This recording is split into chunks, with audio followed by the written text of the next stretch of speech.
हमारे जी हाथरस स्कूल के बच्चे हैं। वहाँ एक स्कूल। हाँ वो हाँ, बैठो बैठो, बैठ जाओ। आओ, आ जाओ आ आगे आ जाओ। जाओ आ जाओ आ जाओ, सब बच्चे आ जाओ। लाला बैठ जाओ बैठ आ आगे जाओ, हो, आगे हो सब जाओ। बच्चे बैठ जाओ। सदबुद्धि भगवान के चरणों में नमः। ये साथ नहीं हो पा रहा है किसली जी की कृपा और आपके आशीर्वाद से बच्चे आपका सानिध्य प्राप्त कर रहे हैं। सदबुद्धि भगवान। बहुत बहुत कृपा। सारे बच्चे आने के लिए मुझसे लड़ रहे थे, झगड़ रहे थे, लेकिन क्योंकि व्यवस्था नहीं बन पा रही थी इसलिए जी एक साथ नहीं आ सकते थे। जी जी इसलिए हमने एक शर्त रखी इनके सामने जी कि जी सदगुरुदेव भगवान के ऊपर आपको निबंध लिखना है। जी जी सब बच्चों ने निबंध लिखा सदगुरुदेव भगवान, और जो बच्चे सही लिख पाए जी जी। उनको आपका आशीर्वाद दिलाने के लिए लाया हूँ। नहीं, जो सही नहीं लिख पाए हैं उनको भी हमारा आशीर्वाद रहेगा। हाँ, कि वो भी आगे बढ़े, सही लिखवा। हाँ, बहुत सुंदर जी। बाकी इनका लगभग सबने प्रश्न भी रखे थे अपने के सदगुरुदेव भगवान से जाके हम अपने अपने प्रश्न रखेंगे। जी इनमें ज्यादातर का प्रश्न ये था सदगुरुदेव भगवान जी कि कैसे आखिर हम अच्छी पढ़ाई करते हुए अपने मार्ग को, अपनी मंजिल को प्राप्त कर सकते हैं, जी। इधर उधर हमारा ध्यान न भटके, और हाँ कैसे हम श्री जी के चरणों में अपने ध्यान को लगा सकते हैं। हाँ ऐसा इनका हाँ। प्रश्न था हम गुरुदेव। प्रारंभ इस बात से करते हैं कि आप जब प्रातः कालीन उठें तो पहले उठने का नियम लें कि सूर्योदय के 1 घंटा पहले हम उठेंगे। देखो, हमारी प्रार्थना मानना, सूर्य उदय के 1 घंटा पहले। हम ये नहीं कहते कि जैसे हम लोग उठते हैं वैसे नहीं। आप बच्चे हो तो इस समय सूर्य उदय कै बजे होता है? लगभग 6 बजे, साढ़े छ, 6 बजे। छः। आप 5 बजे उठ जाइए और उठ करके सबसे पहला कार्य कीजिए, पृथ्वी के चरण स्पर्श कीजिए, भूमि के चरण स्पर्श कीजिए। और फिर आप जिस आसन पर बैठे हैं, देखो ध्यान से हमारी तरफ सुनना, जिस आसन पे बैठे हैं, जिस पे शयन किए थे, जिस सैया पर सोए थे, पृथ्वी को प्रणाम करने के बाद उसी सैया में 5 मिनट केवल बैठ जाइए। और 5 मिनट बैठकर 5 संतों का नाम ले लीजिए। आपको कोई याद है 5 संतों के नाम? अगर ना याद हो तो याद कर लेना। किसी भी पांच, जितने भी संत भगवान हैं हमारे, जैसे आचार्य रूप में, जैसे हम लोग, श्री स्वामी हरिदास जी की जय, हरिवंश महाप्रभु की जय, हरिराम व्यास जी की जय, नागरीदास जी की जय, श्री ध्रुवदास जी की जय। पांच पांच संतों के नाम याद कर लीजिए। वो 5 संतों के नाम, ये जीवन आपका देखना कैसा उन्नतिशील होगा। हरि को निज यस्ते अधिक भक्तन यस पर प्यार ताते ये भगवान नाम से भी बढ़कर प्रभावशाली भगवान के जो भक्तों के नाम। इसके बाद नीचे उतरिए और पहले जो अपने माता पिता, अगर वो शयन कर रहे हैं तो कोई बात नहीं है, अगर वो शयन नहीं कर रहे हैं तो पहले जाकर माथा रखकर उनको प्रणाम कीजिए, उनके चरण। अगर हमारी बात मानोगे तो देख लेना तुम्हारा जीवन कैसा बनेगा। इसके बाद आधा लीटर या 1.25 लीटर, जितना आप जल पी सकते हैं, उस जल को आप हल्का सा गर्म करवाइए अपने माता पिता से, जो भी आपकी सेवा में हो, या अगर आप स्वयं कर सकते हो तो स्वयं हल्का सा। अगर 500 ग्राम पी जाए तो और अच्छी बात है, और इससे ज्यादा पी जाए तो अच्छी बात है। वज्रासन में बैठना आता है? वज्रासन जानते हो आप लोग? कैसे, हमें बैठ के दिखाओ। नहीं, ये पद्मासन है। वज्रासन देखो है। वज्रासन, वो देखो बैठ रहे हैं ये। दोनों पैरों को ऐसे करके। इससे इससे बैठकर जल पिया जाए, ये आपके ब्रह्मचर्य की रक्षा करेगा, कब्ज नहीं होने देगा, और आपके मस्तिष्क की गर्मी को ठंडा करेगा। ऐसे वज्रासन में बैठकर धीरे धीरे 5 या 10 मिनट में जल पिया जाए। एकदम न पिया जाए, गिलास में लेकर के 500 ग्राम जल धीरे धीरे उसको पिया जाए।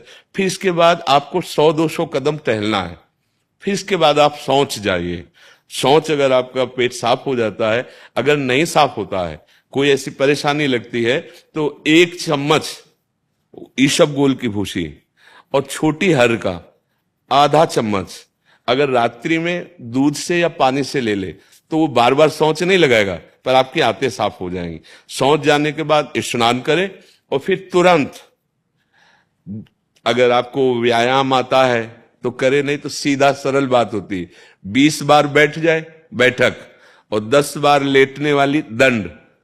और इसके बाद जो अनुलोम विलोम, जो इससे खींचे इसे छोड़ दे, इससे खींचे इसे छोड़ दे। इसके बाद दोनों हाथ ऐसे करके